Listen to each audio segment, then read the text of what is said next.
పని చేస్తుంటే తలుపు సలుపే నది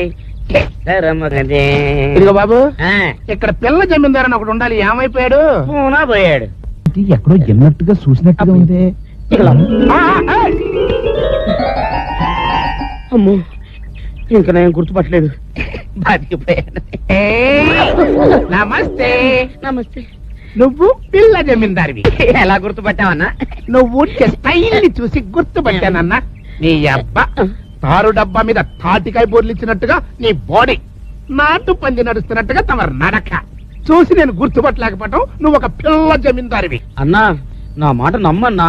తాతల నాటి ఇల్లు, 7 ఎకరాల పొలం అంతా చింతమనికి రాసిచ్చేసి ఇదిగో ఇప్పుడు ఇలా అయిపోయాను.